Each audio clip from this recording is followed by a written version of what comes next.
And welcome to this session where we're talking about balance for better advertising and building brands in what some might call the she economy.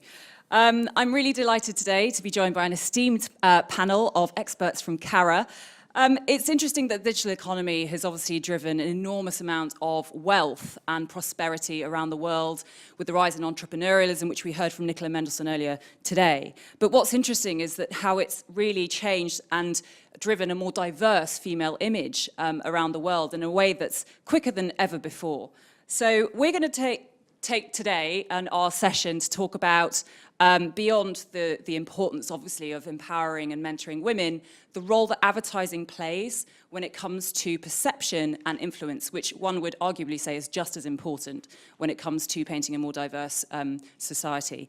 So from proprietary research to some really exciting programming and client work, we're going to be hearing from Cara on some of the leading work they're doing in trying to deliver that diverse landscape for today and for tomorrow. So I'm delighted to be joined by Marie Clayton, who is Global Head of Research at Cara Global.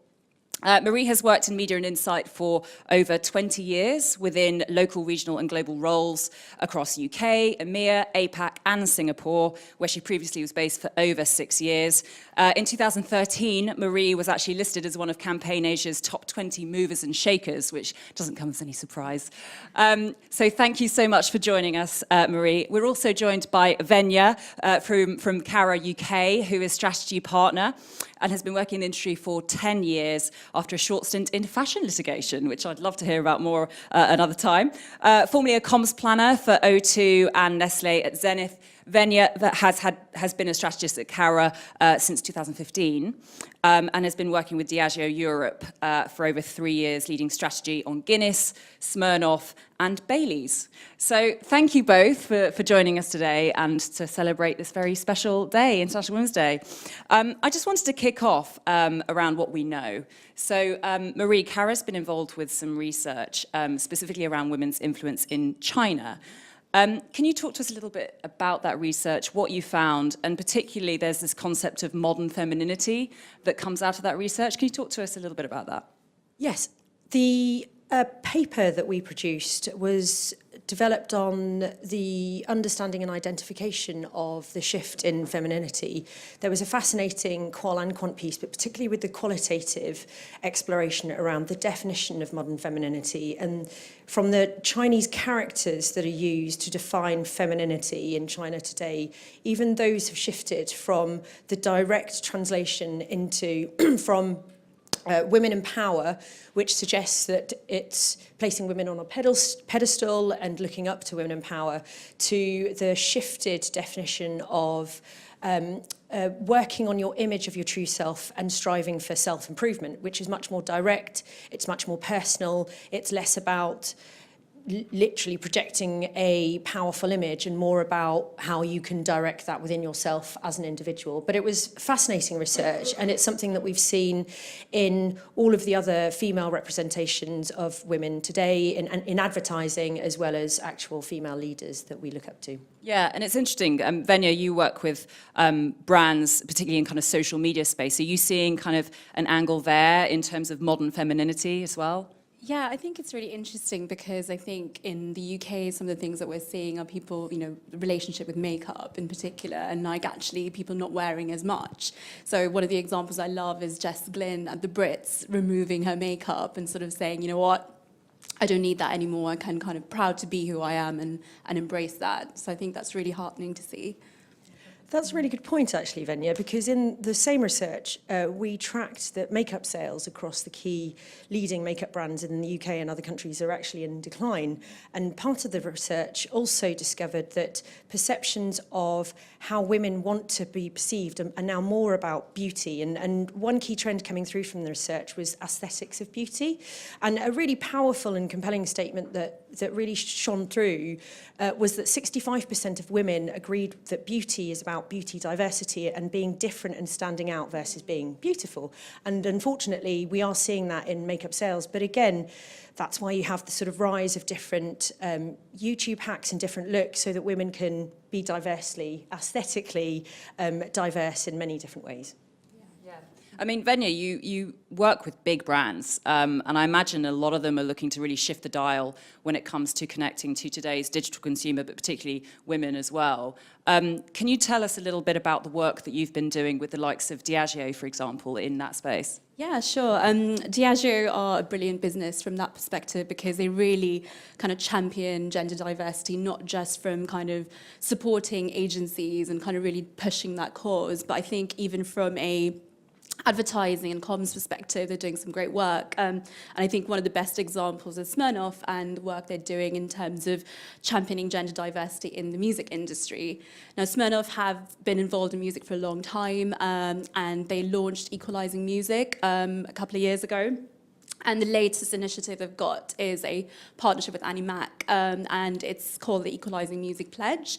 And what Annie Mac and Smirnoff want to do is really get people to do one thing, to change, to push the dial on gender diversity within music, because shockingly, only 70% of songwriters in the UK are female. Yeah. So it's quite a low figure. Yeah. And I think what's really heartening is that it's an example of a brand that isn't just saying that they're doing something, they're actually doing something actively and not kind of going into an area and kind of saying, we're as a brand, we're going to do it. We're working with grassroots organisations who are already doing amazing work in there, but giving them an enhanced platform to do that.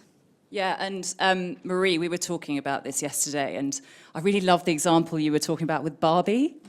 Do you want to talk to us a little bit about your thoughts on that? Yes, it's in challenging gender diversity and all of the different facets of how females and brands can be represented. But Barbie's really shifted the dial recently in terms of starting literally at grassroots and setting the stereotypes from future generations, really. What Barbie have done have approached this in two different ways. One is the way that in advertising, it's not the traditional norms of projecting images of mothers and daughters or girls playing together. They have started a campaign with dads and daughters, and dads playing with Barbie and playing with their children, and also having boys and girls playing with Barbie as role play, which is what dolls and other toys do. Another key way they've challenged stereotypes of presenting brands, but also how brands are perceived and interacted with, and how our future generations are engaging with brands, are the collaborations that they've been working with. So Barbie historically has had key, if anyone's ever been a fan of Barbie, I'm a mother of 3 girls, so very familiar with Barbie. So traditionally Barbie has had set careers. In the past that's included teachers, doctors, etc. What they're now doing is collaborating with actual sort of female gymnasts, the first female astronaut, inspiring teachers, so that a US teacher who won the sort of best 2018 teacher award, to have Barbie linked with real female icons and inspirational leaders today. And what that's allowed them to do in their campaigns is really broaden role play, and it's more about just sort of Barbie as an astronaut, and it's more about being a sort of female leader in everyday life, which is a really lovely take on female diversity. Yeah, and I think it kind of raises the importance of reaching women early, reaching girls, and setting an example at an early age. And I think Barbie, obviously, and other toys have a real big part to play. Yeah. And I think that's just a really important. I think brands are, should have a responsibility to do that, because visibility from a young age is so important in terms of really challenging those unconscious biases that we might have, and kind of really reframing and dismantling the constructs that have existed for a long time. So it's amazing to see that kind of work and doing it from a young age as well. It's a whole other piece, actually. Yes, it's fascinating. Once you get into female diversity, that's when different sort of observations start to pop up. So whenever you see a big fuss over how girls' and boys' clothes are categorised in certain ways, but if you do even look from the way that supermarkets and stores and clothes stores, even in Top Man or Top Top Shop. Why is there a Top Man? So even in the way they can... That's another debate. Hashtag notice something new. But if you go into various shops, you can see that empowering statements are on boys' t-shirts. So be a superhero today, and even the statements on girls' t-shirts are be pretty, take a selfie. It starts from the grassroots, and we start with future generations, but it's all brands in all areas. And it's interesting because I think it's almost the nature of the toys as well. I mean, you talked about kind of role play and dolls, but has anyone in the room heard of the Goldie Blocks? Put up your hand. No. So this is something that a tech entrepreneur, a female leader, kind of started a business, and really the toys were designed to help girls with spatial awareness. So one of the trends that they found in toys is that with boys' toys, it's much more around spatial awareness and building things with your hands, whereas with girls, it was much more about role play. So she's kind of turned that on its head, and she's kind of designed a toy that is all about construction along with storytelling. So it's a really interesting way of reaching young girls, but teaching them really basic spatial awareness skills and construction skills that they might otherwise have less of a focus on. So some interesting stuff out there, but it's clearly not reached over here, so still more to do. So I think I think we can all agree in this room, if we really want to drive change and we want to drive significant change quickly, we can't do it alone. We need to join hands, we need to work with others. How is Cara working with partners, specifically media partners, but also broadcasters? And who else, indeed, should we be working with to drive that change? And why is it important now? There are a few examples of how other media companies have adopted that approach. For us, from the talent that we recruit and ensuring there's diversity, including particularly in an industry such as research, which tends to be female dominated, including diversity within the workplace, starting from recruitment. It also starts in the advertisers and media partners that we work with. A really great example recently was Transport for London, TfL, who offered a prize of 500,000 for media space around the sort of heavy traffic stations, railway stations, bus stations, etc., where this space was offered for free for a finite period for companies and brands that had the best idea, featuring female diversity, but also people from lots of different backgrounds, including those from disabled backgrounds as well. But it's a fantastic initiative, and one that sort of spans across all the ways that all brands and media platforms, not just content creators, but as we can see, sort of content distributors and even from media placements as well. Yeah, and I know that Cara has worked with Channel 4 a lot as well. Is that right, Venya? Yeah, I mean, Channel 4 have a diversity in advertising competition every year, and the competition shines a light on kind of making advertising more representative on TV. And last year, incidentally, was shining a light on the portrait of women in advertising. And I think the brand and agency that won was the RAF and Engine. And it's a brilliant ad, so you should go watch it. It's trying to kind of draw ironic parallels between the Tide tropes of women in advertising and actually the realities of RAF recruits. And I think, the responsibility isn't just, as I said, it's on brands, but it's also media partners and agencies to really challenge this, because examples of Channel 4 and TfL are great because it's like the carrot approach, airtime to actually really challenge the status quo. And I think it's so important for that to happen, because if not, it's only incremental change, and that's not good enough. Yeah. I think it's interesting how the way that we market to women needs to change. What's interesting about the research that Cara did in China was they really noticed there's that quite significant shift of women being less dependent on their families and moving away to ultimately being their own person, making their own decisions, and that's very amplified in China. How has that impacted the way that we reach and connect to women in China? And have you seen that in other markets at all? Good question, Sabrina. And yes, very much so. So the research was fascinating. We have conducted lots of different pieces, but we can see this everywhere globally, the trend of female entrepreneurs and the definition of a female entrepreneur. Traditionally, a female entrepreneur or a true female business leader was taken to be a Sheryl Sandberg, or a most recent example of Kylie Jenner, now the youngest billionaire, overtaking Mark Zuckerberg. But within China specifically, what we're experiencing is something that's quite unique, and the time spent in China allowed myself and the Cara team to really see that. And the leapfrog in innovation, where when we talk about digital natives, we have young Chinese female who might or may not go to university, suddenly essentially having a computer with all of the technology nowadays that is more advanced than the technology when they first put man on the moon on 1969, the average age tracking for a female entrepreneur to start a business which has enough to sort of to be self-sufficient, i.e. to sort of look after herself and means that she can move out of home, is now 25 to 30 as a median, which is incredible really, because what we're seeing across the world is a sort of tracking age of an average age of around 40, and it's only until you reach 40, and that's largely because of life stage, but also affordability.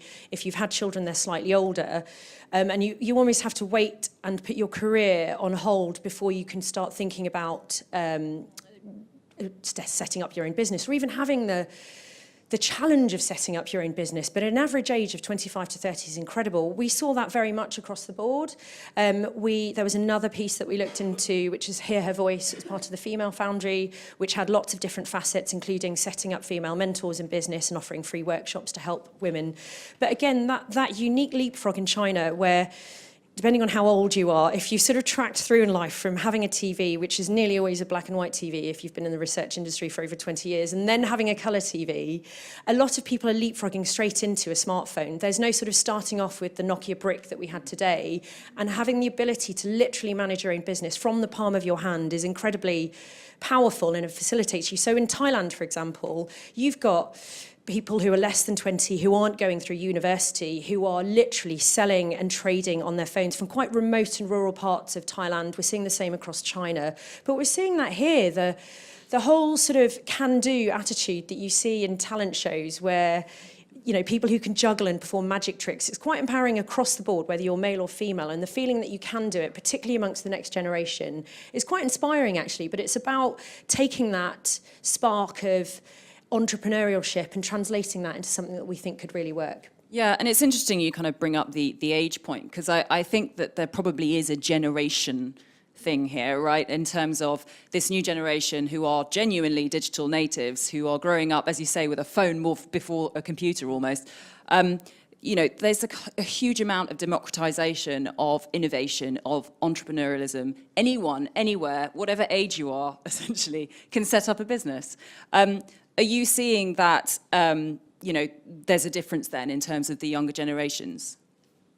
Yeah, I mean, I think this is something that we were kind of discussing yesterday in terms of it's really inspiring, and I think it goes back to this whole notion of constructs and being able to dismantle them, and actually the younger generation, as you said, we're asking why not rather than why. And I think that's amazing. And, you know, you're starting to see pockets of really exciting things happening where people are having conversations about taboo subjects that they may not have had before. So I don't know if anyone's seen the Netflix documentary called Period, End of a Sentence. Which is an incredible documentary about a rural village in India and these women who set up a sanitary napkin production facility and have a conversation about menstruation, because that is something that is, you know, 23% of young girls in India miss out on a secondary education because of that. And it's amazing to see that, and you're starting to see these really lovely pockets of that, and it's just amazing to see that happening, and I hope it'll only continue. Yeah, there's definitely less fear and fewer barriers now. I guess that kind of brings along a whole bunch of new challenges, really, when we think about, as brands, how we connect to that generation. What are your thoughts in terms of how we should approach the way that we market to a younger, more diverse, naturally more diverse and more entrepreneurial generation? It's, well, the messaging, really, the same conversation that we had, why not? And the research that we saw from China and a lot of developing markets, but also speaking to Gen Z, it's fantastic that whereas before, particularly in developed world, a lot of the hashtag #MeToo movement is about breaking down stereotypes and this sort of traditional image of a woman having to put her career on hold or a woman having to balance. What we're seeing coming out of China, but also reflected around the world, is that why not? So they're not asking, you know, why does this have to be my role in life? They're saying, well, why not? We can definitely do this. But that applies from, you know, what career they choose to take through to solving quite complex problems. In terms of the industries, we're seeing how this is shifting. So There's an awful lot more female coders. So if you look at the gender profile breakdown of people who can code and who build and set up websites, and part of that is a manifestation of the younger generation born as digital natives asking, why not? Why can't I be a coder? And I think as brands, we have to also give back, whether that's putting the time forward to mentor the future generations, or maybe it's setting aside test and learn budgets to look at different content that can be messaged and marketed in different ways. It's all about the exploration, and obviously within a research role you have to test and learn, but there are so many different ways, from content to mentoring programs to how females are represented, that we can do more. Yeah, and I know, Venya, you're really passionate about, in your bio, in fact, you kind of talk about how passionate you are about brands paying lip service. Yeah. You know, there's a big difference between, you know, waving the flag and actually doing something about it. Yeah, and I think it's for me, it's twofold. It's one is making advertising truly representative of actually what modern women are like, because it's so multifaceted. I don't want to be put into one box. I'm actually lots of different things, and it depends on when you ask me as well. So I think sort of that's one thing, and making sure we're showcasing that from a starting point. But also secondly, you know, why should we just tell people? We need to show people as well. So from having the products that, you know, cater to a set of diverse needs. So Fenty by Rihanna was the first makeup brand to have 40 shades, and that's like, well, why wasn't that the case before? But also kind of having platforms and programs that really kind of put their money where the mouth is, and making sure they're actually supporting, but again doing it in a super authentic way that doesn't feel like you're just kind of badging is really important. Absolutely. Just to kind of go back to the female foundry that you mentioned earlier, you were involved with the Hear Her Voice research, which, for those in the room, was a piece of research published by iProspect in 2016, focused on tech female entrepreneurs in APAC, and they've since published research in Latin America and Africa. So can you tell us a little bit more about that research and why the kind of foundry came into being and what it hopes to achieve? Yes, it was a really eye-opening project that started from the seed of just seeing the shift. We have an internal panel called the Consumer Connection Survey or System that allows us to sort of see global trends, and what we were particularly seeing out of APAC was the decline in women who were working in 9-to-5 roles, and it was just that seed of also then looking at the women and the fact that they tended to track younger, and it seemed to be a bit of a contrast. That set up focusing on female founders, and the really positive identification, the real insight that we discovered is that when we started talking to these women who were falling out of work, we'd actually had our initial hypothesis that this was for more negative reasons, that there were societal pressures from being in the developed world, but actually it was the complete opposite. They were coming up with fantastic stories of how in Thailand they were reselling secondhand clothes. In the Philippines they were setting up, you probably heard one of the biggest YouTubers is a 10-year-old Filipino boy who unboxes toys. It's fantastic and quite addictive. But again, he's one of the biggest sort of YouTube influencers and stars in the Philippines. In Indonesia, there were the top 10 influencers who were selling customized hijabs entirely from their back room. And this is totally different to the Kylie Jenners of the world who can afford to set up your own makeup range? But obviously the Kardashians can. But this is incredibly inspirational. So we then talked to a much bigger group to understand, and that's where lovely insights fell out around the fact that Gen Z are coming through as digital natives. So 58%, for example, of Thailand's sort of 20, I think it's less than 35, again, average age is around 23. So 58% of those in Thailand who run their entire business, run their business via Facebook. It's not an Etsy, it's not an eBay, it's Facebook. It's setting up the ad, creating your own content, and being self-sufficient, which particularly for developing worlds is really important. Again, it tends to be a patriarchal society. You tend to follow through from your parents. You don't leave home until much later. They are now in a position to leave home, but also start to influence others. The female foundry piece was much broader ranging, as mentioned, when we started talking to true female entrepreneurs. And again, what we're seeing in Asia is it's less of the Sheryl Sandbergs of this world. I mean, a lot of the big tech companies, there's a Grab taxi is huge. It's like the Uber in Asia. That was set up by a woman. Loads of other examples. But actually talking to them, a lot of them are willing to pay it forward, and put themselves forward to give free time to mentor. So we actually set up conferences on the back of it, female mentorship programs.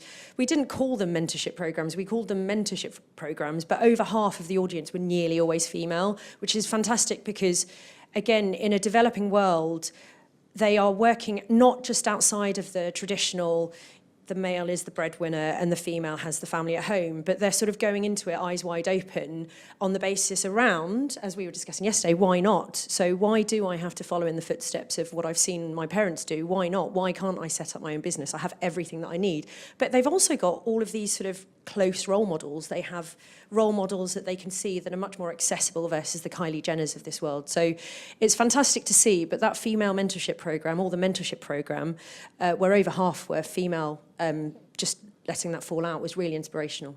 Perfect. And for those who want to find out more about Female Foundry, you can go to our website. You can just search on Google, Dentsu Aegis, Balance for Better, and you'll be able to find more information. The goal, as mentioned earlier today, is to mentor 100 female tech entrepreneurs by 2020. So we need your help in the room. So visit the website, sign up, register your interest to mentor a female entrepreneur. And for any entrepreneurs watching, do sign up as well. We'd love to help you as well and support you and empower you.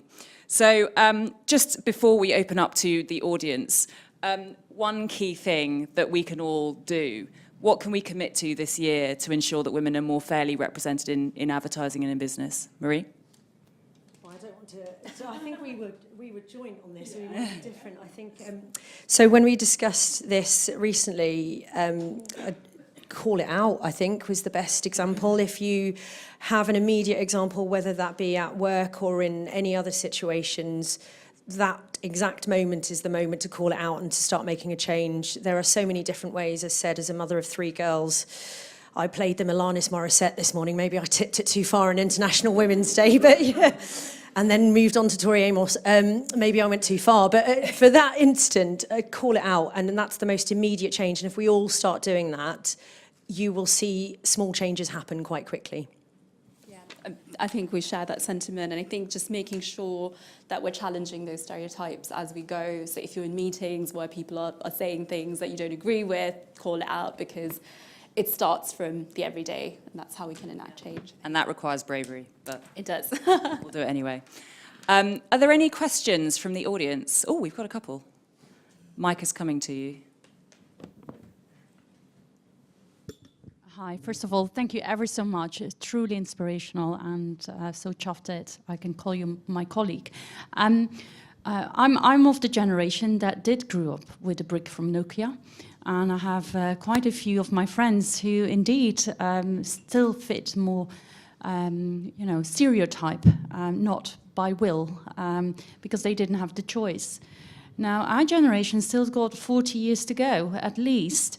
So what do we do as well to make sure that we can bring them back into the full swing of opportunity? Good questions. You want to take that one? So there was a recent example that we discussed the other day. It's having the integrity to stand up for what you believe in. The example was Karen Brady, who, for those of you who don't know, she's a sort of well-known, not even a female entrepreneur. She's as high as you can get in terms of business, manager of a football club, part of the Dragon's Den team.